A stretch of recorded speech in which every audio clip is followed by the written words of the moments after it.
ओम श्री साईनाथाय नमः। जैसे कि मैंने कहा था कि मैं साई चरित्र के जितने भी अध्याय हैं उनको भी मैं अपने शब्दों में वो करके आपके पास भेजूंगी। तो आज श्री साई चरित्र अध्याय का अध्याय 1 इसमें है। साई चरित्र मानस में वंदना, गेहूँ पीसने वाला एक अद्भुत संत, गेहूँ पीसने की कथा और उसका तात्पर्य। पुरातन पद्धति के अनुसार श्री हेमंत पंत श्री साई चरित्र का आरंभ वंदना द्वारा करते हैं। प्रथम श्री गणेश की साष्टांग नमक करते हैं, जो कार्य को निर्विघ्न समाप्त कर उसको यशस्वी बनाते हैं कि श्री साई ही गणपति हैं। फिर भगवती सरस्वती को, जिन्होंने काव्य रचने की प्रेरणा दी, और कहते हैं कि साई भगवती से भिन्न नहीं है, जो कि स्वयं ही अपना जीवन संगीत बयां कर रहे हैं। फिर ब्रह्मा, विष्णु और महेश को, जो क्रमश उत्पत्ति, स्थिति और संहार करता है, और कहते हैं कि श्री साई और यह अभिन्न है, वे स्वयं है गुरु बनकर भव सागर से पार उतार देंगे।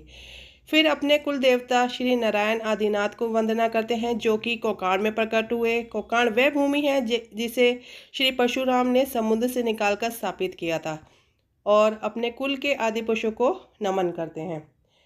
फिर श्री भारद्वाज मुनि को, जिनकी गोत्र में उनका जन्म हुआ।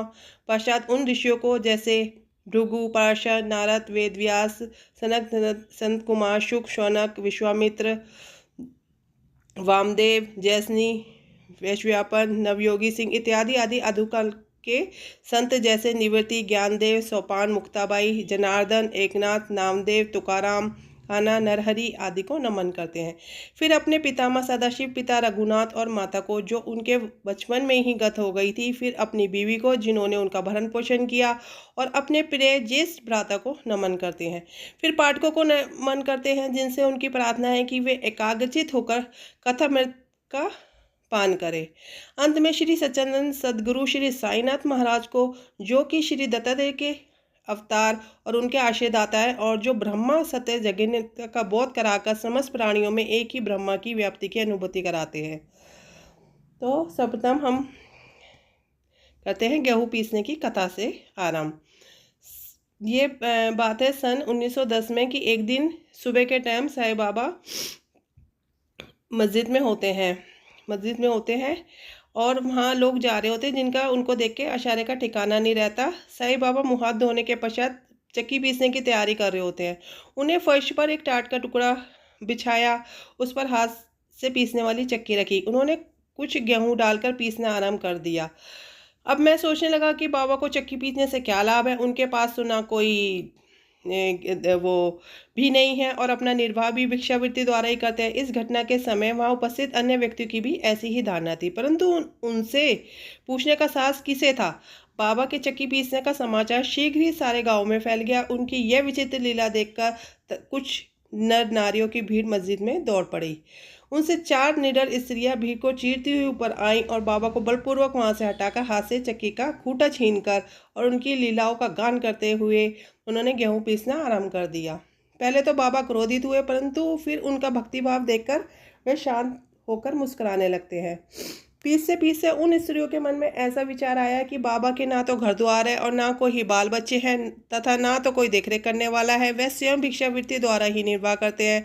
उन्हें भोजन नादि के लिए आटे की आवश्यकता ही क्या है। बाबा तो परम दयालु है, हो सकता है कि ये सारा आटा वो हमें ही वितरण कर दे, मतलब कि हम लोगों में ही बांट दे। इन्हीं विचारों में मगन होकर गीत गाते हुए वो सारा आटा पीस डालती है। तब उन्होंने चक्की को हटाकर आटे को 4 समान भागों में विभक्त कर लिया, और अपना अपना भाग लेकर वो जाने के लिए खड़ी हो जाती है। तभी शांत मुद्रा में निगम बाबा एकदम क्रोधित हो जाते हैं और उनसे कहते शब्द कहते हैं, स्त्रियां, क्या तुम पागल हो गई हो? तुम किसके बाप का माल हड़प कर ले जा रही हो? क्या कोई कर्जदार का माल है जो इतनी आसानी से उठकर उठाकर ले जा रही हो? अच्छा, अब एक कार्य करो, इस आटे को ले जाकर गाँव की मेड़ जिस कहते हैं सीमा को बिखेराओ। मैंने शिरडी वासियों से प्रश्न किया कि जो बाबा ने अभी किया है उसका यथार्थ में क्या मतलब था। उन्होंने मुझे बतलाया कि गांव में हैजा का जोरों से प्रकोप है, उसके निवारणार्थ ही बाबा का ये उपचार है। अभी जो कुछ आपने पीस से देखा वह गेहूं नहीं वरन विषुचुका, विषुचुका कहते हैं हैजा को, जो पीस कर नष्ट कर दी गई है। इस घटना के पश्चात सचमुच विषुचुका की संक्रामकता शांत हो गई और ग्रामवासी सुखी हो गए। यह जानकर मेरी भी प्रसन्नता का परवाह न रहा, मेरा कौतूहल जागृत हो गया। मैं स्वयं से प्रश्न करने लगा कि आटे और विषुचुका रोग का भौतिक तथा पाश्विक क्या संबंध हो सकता है, इसका सूत्र कैसे ज्ञात हो। घटना बुद्धिगम्य सी प्रतीत नहीं होती। अपने हृदय की संतुष्टि के हेतु इस मधुर लीला का मुझे 4 शब्दों में महत्व अवश्य प्रकट करना चाहिए।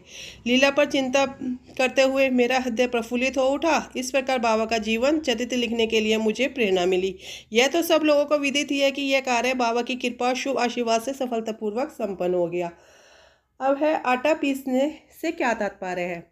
शिरडी वासियों ने इस आटा पीसने की कथा जो अर्थ लगाया वह तो प्राय ठीक ही है, परंतु उसके अतिरिक्त मेरे विचार से कोई अन्य अर्थ भी है। बाबा शिरडी में 60 वर्षों तक रहे। इस दीर्घकाल में उन्होंने आटा पीसने का कार्य प्रतिदिन ही किया। पीसने का अभिप्राय गेहूं से नहीं परंतु वरन अपने भक्तों के पापों, दुर्भाग्यों, मानसिक तथा शारीरिक तापों से था। उनकी चक्की के 2 पार्टों में ऊपर का पार्ट जो था भक्ति तथा नीचे का कर्म का था। चक्की की मुठिया जिसे पकड़कर वह पीसते थे वह था ज्ञान। बाबा का दृढ़ विश्वास था कि जब तक मनुष्य के हृदय से प्रवृत्तियां, आसक्ति, घृणा, अहंकार नष्ट नहीं हो जाते, जिनका नष्ट होना अत्यंत दुष्कर है, तब तक ज्ञान और आत्मभूति संभव नहीं है।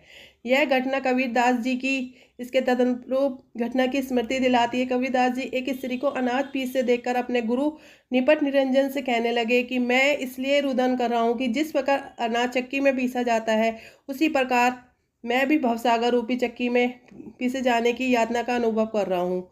उनके गुरु ने उत्तर दिया कि घबराओ नहीं, चक्की के केंद्र में जो ज्ञान रूपी दंड है उसी की दृढ़ता से पकड़े रहो। जिस प्रकार तुम मुझे करते देख रहे हो उससे दूर मत जाओ, बस केंद्र की ओर अग्रसर होते जाओ और तब निश्चित है तुम भवसागर रूपी चक्की से अवश्य ही बच जाओगे। तो बस साई चरितमानस के पहले अध्याय में बस यही ज्ञान मैंने आपको देना था। तो साई चरितमानस का अध्याय यहीं पे संपूर्ण होता है। पहला अध्याय। श्री सद्गुरु साईनाथ परमस्तु शुभ भवतु। किसी भी चरितमानस की विशेषता ये होती है कि जितना फल हमें उसको पढ़ने से ज्ञात होता है ना, उतना ही हमें उसका श्रवण करने से प्राप्त होता है। तो ओम साईनाथाय नमः।